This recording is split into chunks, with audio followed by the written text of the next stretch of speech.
नमस्कार, मैं आपके साथ रश्मि श्रीवास्तव और आप देख रहे हैं सी न्यूज भारत। वक्त हो गया अलीगढ़ बुलेटिन का, जहां बात करेंगे अलीगढ़ में अस्पताल की लापरवाही से पत्नी और बच्चे की मौत होने पर पीड़ित को 14 साल बाद इंसाफ मिला है। क्या है पूरा मामला, देखिए इस खास रिपोर्ट में। पूरा मामला थाना सासनी गेट क्षेत्र के अंतर्गत सराय सुल्तानी का है। यहाँ के रहने वाले एक युवक ने बताया कि उसकी शादी 2008 में हुई थी। शादी के पश्चात पत्नी प्रेग्नेंट हुई और उसका इलाज सराय सुल्तान के नज़दीक जुनैजा हॉस्पिटल में उक्त युवक के द्वारा कराया गया। 9 माह तक इलाज युवक के द्वारा कराने के बाद जब पत्नी की डिलीवरी का समय आया तो युवक ने अपनी पत्नी को अस्पताल में भर्ती करा दिया।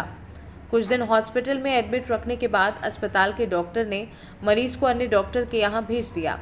जब युवक अपनी पत्नी को लेकर अन्य डॉक्टर के यहाँ पहुँचा तो डॉक्टर ने बताया कि उस बच्चे की मौत गर्भ में हो चुकी है। डॉक्टर ने उसकी पत्नी को हायर सेंटर के लिए रेफर कर दिया। हायर सेंटर पहुंचने पर महिला का ऑपरेशन कर बच्चे को निकाल दिया गया और महिला की भी इलाज के दौरान मृत्यु हो गई। युवक के द्वारा इलाज करने वाले डॉक्टर से जब इस बारे में बात की तो डॉक्टर ने अपनी गलती को स्वीकार नहीं किया। पीड़ित के द्वारा बच्चा और जच्चा की मौत के बाद सिविल कोर्ट में इलाज करने वाले डॉक्टर पर संगीन धाराओं में मुकदमा दायर किया गया है। क्या नाम है आपका, कहाँ की रहने वाली हैं आप? मोहम्मद मुर्तजा, सराय सुल्तानी। ये जो ऑर्डर आज कंज्यूमर कोर्ट ने दिया है, ये क्या मामला है पूरा? किस अस्पताल के खिलाफ ऑर्डर आया है? डॉक्टर वीएस जुनेजा है। 2008 में मेरी बीवी का ट्रीटमेंट चल रहा था। क्या नाम था? फरहत। जी। तो 1 साल नॉर्मल चला ट्रीटमेंट। लास्ट डिलीवरी का तो लास्ट टाइम पे बच्चे की मूवमेंट नहीं हो रही थी, तो मैंने डॉक्टर साहब से बोला इसे देख लिए। वो बोल रही थी कि ठीक है ठीक है। तो उसमें 1-2 दिन उन्होंने उसमें ही निकाल दिए और बच्चे की डेथ हो चुकी थी अंदर पेट में। फिर हमें बोल दिया कि यहाँ से रेफर कर दिया अंजुला भार्गव के। वहां जाके पता चली कि बच्चे की डेथ हो चुकी है। अंजुला भार्गव ने भेज दिया हमें medical college, JN medical college. वहां उन लोगों ने ट्रीटमेंट किया, वो भी डिलीवरी नहीं करा पाए। तो हम गए दिल्ली मैक्स हॉस्पिटल, वहां ऑपरेशन हुआ, डिलीवरी हुई, बच्चे की डेथ हो चुकी थी। वाइफ के बॉडी में पूरा इन्फेक्शन हो गया था। जब तक 3-4 दिन वहां रहे, फिर एम्स पहुंचे, वहां 2-3 दिन एडमिट रही वाइफ, वहां फिर उनकी डेथ हो गई। मतलब दो डेथ हो गई, एक बच्चे की, एक आपकी पत्नी की। एक बच्चे की, एक मेरी वाइफ की। फिर क्या हुआ? उसके बाद एम्स में डेथ हो गई थी। फिर हमने वीएस जुनेजा से बोला सर ऐसी ऐसी बात हुई है, तो उन्होंने हमसे धक्के मार के बोल दिया कि आप जाइए, यहाँ से कुछ नहीं होगा। फिर हमने ये केस कंज्यूमर कोर्ट में डाला था। तो किस तरह का ऑर्डर आया है? क्या क्या ऑर्डर आया है? 30 लाख रुपए तो डेथ का और 20 लाख कंपेंसेशन का, 25,000 कोर्ट का खर्चा बचा, 50,25,000 रुपए आपके फेवर में हुआ है? जी। मैं थैंक्स बोलता हूँ कंज्यूमर कोर्ट को। आज मेरे फेवर में जो आया है रिजल्ट, 15 साल बाद मुझे इंसाफ मिला है। डॉक्टर से आपने बात करी थी तो क्या कहना था उनका? पहले बात हुई थी, उसके बीच में कोई बात नहीं हुई, तो उन्होंने मना कर दिया था कुछ नहीं होगा इसमें। दो मौत होने का कारण उन पर कोई फर्क नहीं पड़ा। तो फिर हमने कोर्ट में डाला था। तो आपने कितने टाइम उनकी अस्पताल में इलाज कराया था? मैं 1 साल 1.25 साल करीब कराया था। लगातार वहीं शुरू से ही वहीं ट्रीटमेंट चला है वीएस जुनेजा के। ये कहाँ पर है? ये हाथरस अड्डे पेट्रोल पंप के सामने। कोर्ट का बहुत बहुत धन्यवाद करते हैं कि आज कंज्यूमर कोर्ट ने हमें इंसाफ दिया है और बार बार हम उनका करेंगे धन्यवाद। और डॉक्टर का हम ये कहते हैं कि आज तक उन्होंने इतने केस बिगाड़े, गरीब लोगों की उन्होंने परेशानी का, सिवाय ये हॉस्पिटल डकैती डाल रहे हैं, लूट खसोट कर रहे हैं मरीजों को। कंज्यूमर का कोर्ट का फैसला ये आया है, हमको इंसाफ में उन्होंने 50,25,000 रुपए का हमको जुर्माना लगाकर डॉक्टर पर दिया है, जो 1 महीने में डॉक्टर को हमें अदा करना है। कोर्ट में क्या कहना चाहेंगे? एज ए हॉस्पिटल के बारे में मैं ये कहूंगा कि आम जनता से मेरी अपील है कि ऐसे डॉक्टरों से बचें जो मरीजों को मार रहे हैं, पैसा लूट रहे हैं। सिर्फ पैसा लूटने का काम है। आज के हॉस्पिटल में जो भी जितना भी काम चल रहा है, सिर्फ पैसा लूट रहे हैं, मरीजों को परेशान कर रहे हैं और कुछ नहीं कर रहे। उनका मात्र पहले कभी सरकार को ऐसे हॉस्पिटलों में किस तरह की लगाम लगानी चाहिए? ऐसे हॉस्पिटलों पे सरकार को पूरी तरीके से बैन लगा देना चाहिए, क्योंकि पहले डॉक्टर को भगवान माना करते थे, भगवान माना करते थे। आज डॉक्टर बिजनेस कर रहे हैं, डॉक्टर केवल बिजनेस कर रहे हैं, कोई मरीज की हेल्प नहीं कर रहे, पैसा कमा रहे हैं सर। और ऐसे मेरी सरकार से भी गुहार है कि ऐसे हॉस्पिटलों को सील किया जाए और बंद करा जाए इनको। ये फैसला अभी हमारे संज्ञान में नहीं है, जबकि ये ऑर्डर ये संज्ञान में आना चाहिए था। ये आएगा तो फिर देखेंगे। तो जिस तरीके से पीड़ित ने जो अपील की थी कोर्ट में और जो उन्होंने केस दायर किया था, उसी सभी आधार पर ये 15 साल लगातार पीड़ित रहा। पीड़ित लास्ट में कंज्यूमर कोर्ट में जाकर ये फैसला आ गया, तो आप पीड़ित के बारे में क्या कहना चाहेंगे? देखिए, ऐसा है, जब ये कंज्यूमर फोरम पे केस गया, हर तारीख पर हम उपस्थित रहे। पीड़ित पक्ष कभी भी ना हाजिर हुआ, ना ही उसके काउंसलर वहां पर आए। उसके बाद भी ये फैसला है, तो आप क्या कहना चाहेंगे? अब ये फैसला किस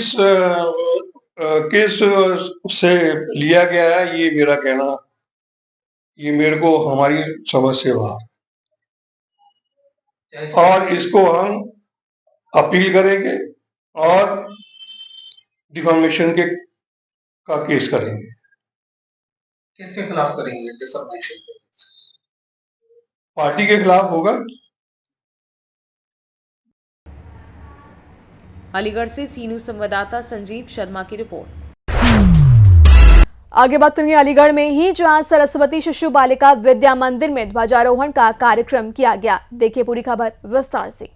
अलीगढ़ सरस्वती शिशु बालिका विद्या मंदिर में ध्वजारोहण का कार्यक्रम किया गया, जिसमें स्कूल के विद्यार्थियों ने एक से बढ़कर एक सांस्कृतिक एवं देशभक्ति गीतों पर जमकर नृत्य प्रस्तुत किया, जिसमें विद्यालय के प्रातः 9 बजे ध्वजारोहण के साथ ही सरस्वती वंदना की गई और उसके पश्चात सांस्कृतिक कार्यक्रम का संचालन किया गया।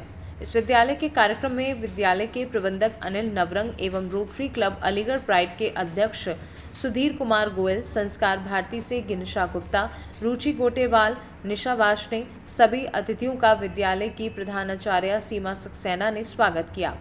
सभी ने मिलकर सामूहिक ध्वजारोहण कर राष्ट्रगान किया।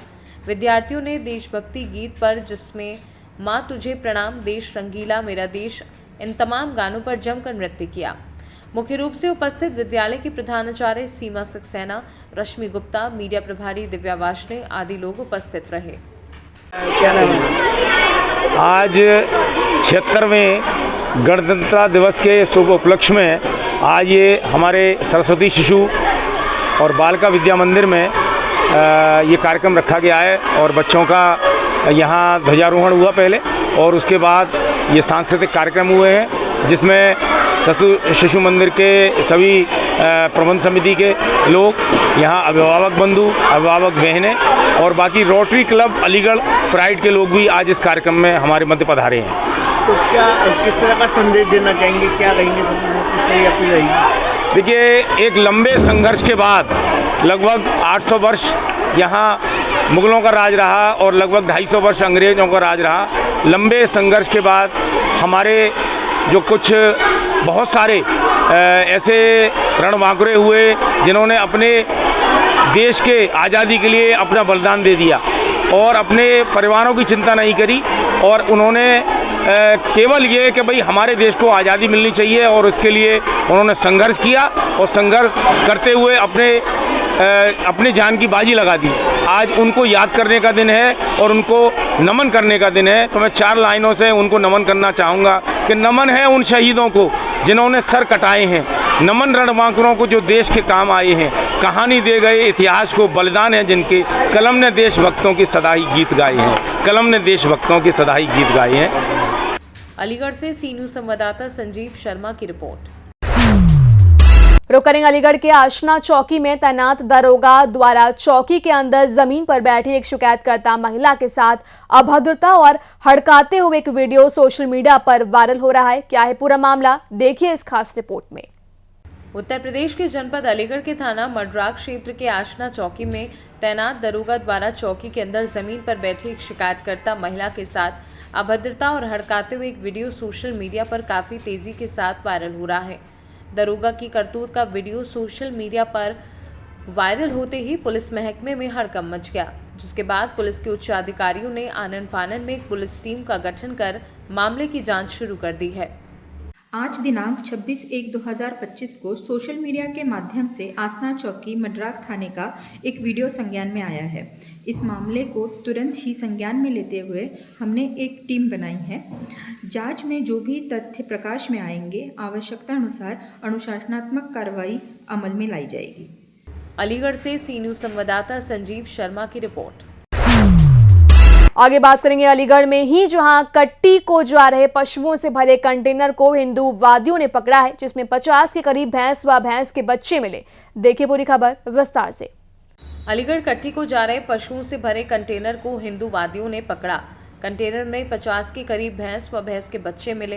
कंटेनर में भरे पशुओं में कई मिले घायल। मौके पर पशु चिकित्सक व पुलिस टीम को बुलाया गया। मुरैना से अलीगढ़ के कट्टी घर ले जा रहे थे सभी पशु। इगलास थाना इलाके के बेसवा चौराहे के निकट पकड़ा गया पशुओं से भरा कंटेनर। क्या नाम है भाई तेरा? मेरा गोलू सर। कहाँ के रहने वाले हो? मैं बना रहा हूँ सर। क्या है ये जो कहाँ से लाए हैं आप इनको? हम मुरैने से लाए सर, मुरैने से। इसका मालिक कौन है? मालिक तो मुरैने के हैं बाबू जी। क्या नाम है मालिक का? मालिक का कुट्टन। क्या? कुट्टन। कब से काम कर रहे हो ये लोग, तुम लोग इस काम को? ये तो बहुत पहले से काम कर रहे हैं, व्यापारी हैं ये तो। और तुम लोग कब से कर रहे हो? हम तो मजदूर आदमी, जब चाहे महीने में एक चक्कर लगा जाते हैं। कितने पशु लेके आए हो तुम अब? इसमें 20 भैंसे हैं और 32 बच्चे हैं। कहाँ ले जा रहे थे इनको? अलीगढ़। क्यों? ये कट्टी खाने जाते हैं ना, ये कट्टी में ले जा रहे थे? कम मिले है ना फैक्ट्री, वहाँ जाने से। क्या कीमत मिल जाती है कट्टी में इनकी? जी हमें पता नहीं है सर, हम तो मजदूरी से जाते हैं सर। क्या मजदूरी क्या मिलती है तुमको? हमें 1000 रुपये मिल जाती है मजदूरी। आपसे क्या मामला है यहाँ पर ये कटरा जो पड़े हुए हैं? 9:30 बजे करीब मैं अस्पताल पे बैठा था तो कुछ गौ भक्त गौ सेवक आए अस्पताल पे कि साहब वो बेसमा चौराहे पे एक ट्रक गायों का जा रहा है और उसमें कुछ गाय ने, आप जाके इलाज करो। मैं मेरे पैरामेडिक को लेके वहाँ पहुँचा था तो उसमें गाय तो नहीं थी, लेकिन उसमें भैंसें थी, इसमें कुछ ओवर भरी हुई थी और कुछ घायल थी। तो हम इलाज के लिए आ गए थे। घायलों का इलाज किया जा रहा है। डॉक्टर साहब, ये नाजुक अंगों से जो इनकी जो क्रूरता की गई है, इसका इलाज क्या करेंगे आप? जो पॉसिबल इलाज हो सकता है वो करें। तो कितने कटरे हैं इसमें गाड़ी में? टोटल कितनी संख्या लाना है? अरे विजय संख्या बताओ मेल फीमेल की। अरे लिख लिया ना। टोटल सर जी 41 है, छोटे छोटे वाले हैं नीचे। टोटल 41 है, जिसमें से मेल 35 हैं, फीमेल 4 हैं। क्या सर, क्या कार्रवाई होगी इनकी? जो कटरा पकड़े गए इनके मालकों पर क्या कार्रवाई होगी? ये प्रशासन करेगा, हमारा काम इलाज करने का है, वो हम कर रहे हैं। क्या नाम है सर आपका? डॉक्टर जयदेव वर्मा। अलीगढ़ से सी न्यूज़ संवाददाता संजीव शर्मा की रिपोर्ट। उत्तर प्रदेश के अलीगढ़ से पाकिस्तानी युवती के प्यार में सरहद पार करने वाले बादल बाबू ने इस्लाम धर्म कबूल कर लिया है। क्या है पूरा मामला, देखिए इस खास रिपोर्ट में। उत्तर प्रदेश के अलीगढ़ से पाकिस्तानी युवती के प्यार में सरहद पार करने वाले बादल बाबू ने इस्लाम धर्म कबूल कर लिया है। बादल ने शुक्रवार को पेशी के दौरान वीडियो कॉल कर अपने परिजनों से बात करते हुए ये बात कही। बातचीत के दौरान बादल ने अपने माता पिता को भरोसा दिलाया और कहा, आप लोग टेंशन मत लें, मैं मजबूरी में कदम उठा रहा हूँ। सना और फरानी के बिना मैं नहीं रह सकता, इसलिए इस्लाम धर्म कबूल कर रहा हूँ और पाकिस्तान में ही रहूँगा। भारत लौटने का सवाल ही नहीं उठता। बादल की इस बात ने उसके माता पिता को सदमे में डाल दिया। बादल के पिता कृपाल सिंह और भाई रूप किशोर ने बताया कि उन्हें बादल की बहुत चिंता हो रही है। उन्होंने मुख्यमंत्री और प्रधानमंत्री से मदद की गुहार लगाई है। हाँ पापा नमस्ते। हाँ मैं ठीक ठाक, तुम बताओ।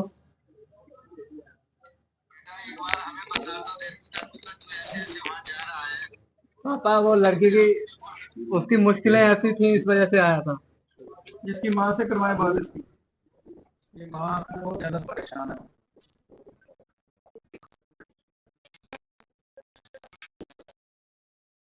मुझे माफ कर दें।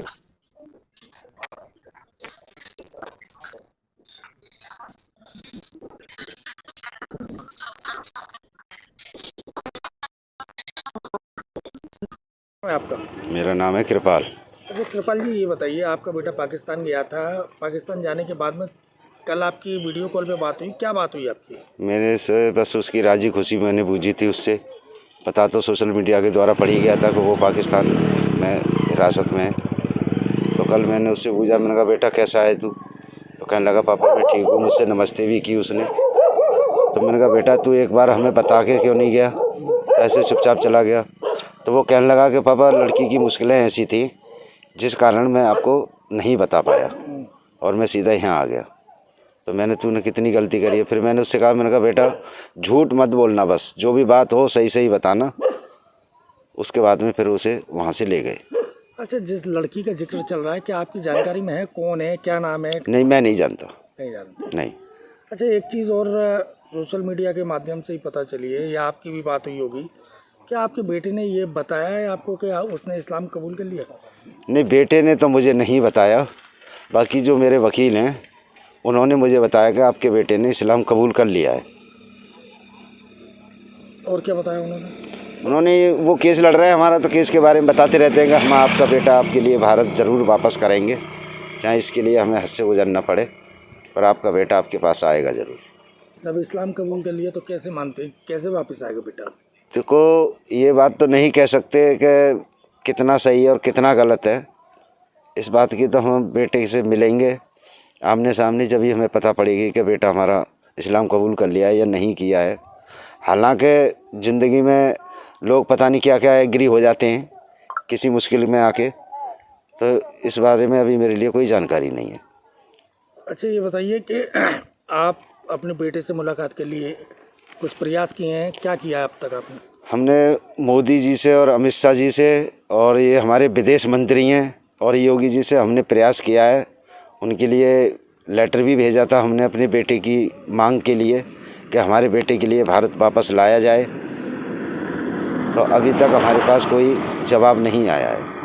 पाकिस्तान एम्बेसी से कोई आपके पास जवाब नहीं। हो या इंडियन एम्बेसी से हो? किसी से हमारा कोई संपर्क नहीं हुआ अभी तक। नहीं हुआ? नहीं। लोकल पुलिस का क्या कहना है इस मामले में? लोकल पुलिस का तो यही कहना है कि देखो देश हमारा है, वो बेटा हमारा है, पर देश हमारा नहीं है। हम जहाँ तक है वहाँ तक आपकी पूरी कोशिश करेंगे, ये हमारा वायदा है आपसे। कोई किसी तरह की कोई उन्होंने आपसे डॉक्यूमेंट वगैरह या कोई एप्लीकेशन वगैरह दी अब तक? हाँ दी थी, हमने एप्लीकेशन दी थी। क्या हुआ उसमें? उसमें का भी हमारे पास कोई जवाब नहीं आया। क्या चाहते हैं आप? हम तो यही चाहते हैं कि हमारा बेटा हमें मिल जाए।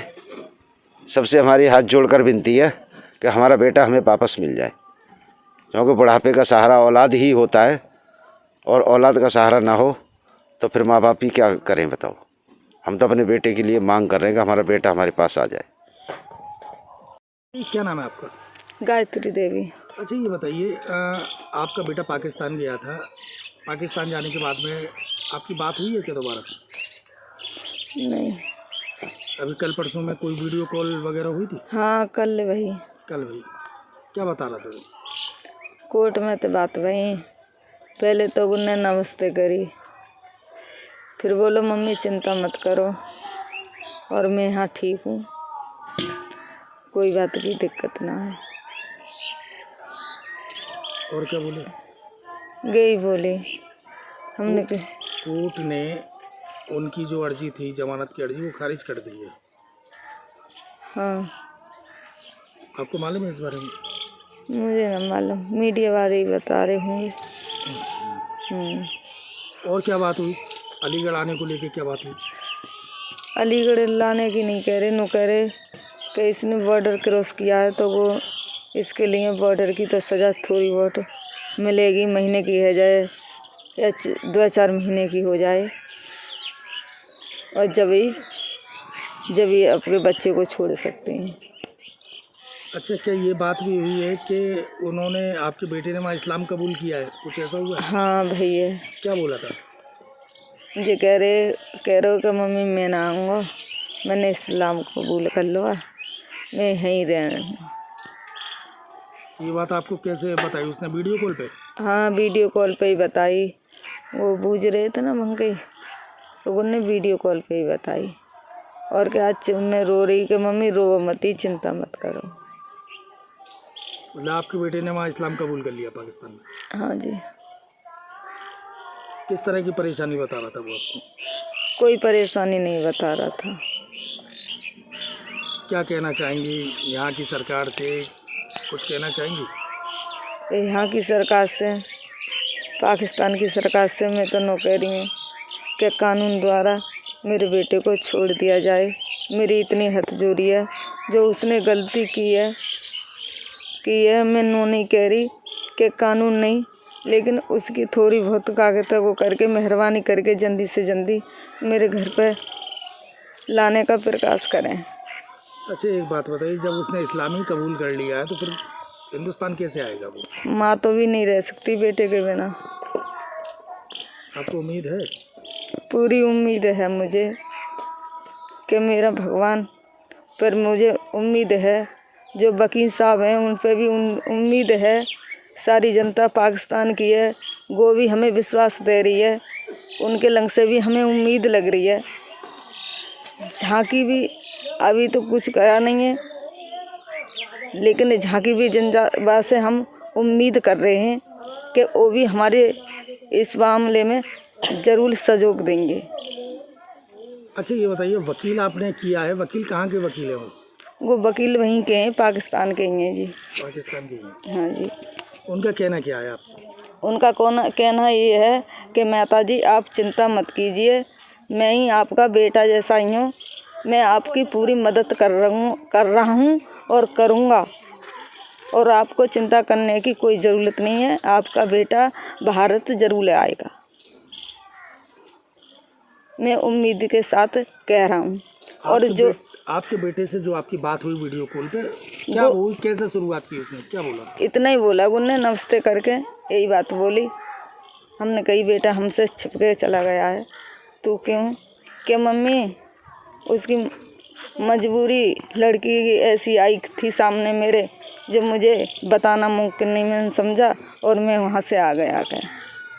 इसके लिए मैं माफ़ी चाहता हूँ माँ, मुझे माफ़ कर दो तुम। फिर उसके बाद में क्या बोला? उसके बाद में और मेरी कागज़ मैंने इस्लाम कबूल कर लिया यहाँ, इतना ही बोला था। 2 ही मिनट बात कराई थी हमारी, चुके थे, हमारा भी मोबाइल का नेट भी चल नहीं रहा ढंग से, इस वजह से बात ज़्यादा हो ही नहीं पाई। अच्छा, ये बताइए कि क्या वो लड़की अब शादी करने को तैयार है, आपको जानकारी हुई है क्या? जी, मुझे कबूल होने के बाद? नहीं, मुझे कोई मालूम नहीं है इस बात की। नहीं शादी फादी की बेटे ने बताई, और नहीं उन्होंने कुछ बताया है। बस हम तो अपने बेटे की उम्मीद लगा रहे हैं कि हमारा बेटा जल्दी से हमारे पास आ जाए। जहाँ की सरकार से भी विनती कर रहे हैं, वहाँ की सरकार से भी विनती कर रहे हैं, वकील साहब से, उनकी टीम से, सबसे विनती कर रहे हैं, जहाँ से और वहाँ तक, कि बस हमारे बेटे को तो हाथ जोड़ के उनके लय हुआ है, लेकिन हमारे बेटे के लिए छोड़ दें। अलीगढ़ से सी न्यूज़ संवाददाता संजीव शर्मा की रिपोर्ट। फिलहाल इस अलीगढ़ बुलेटिन में बस इतना ही। देश दुनिया की तमाम खबरों के लिए आप बने रहिए सी न्यूज़ भारत के साथ।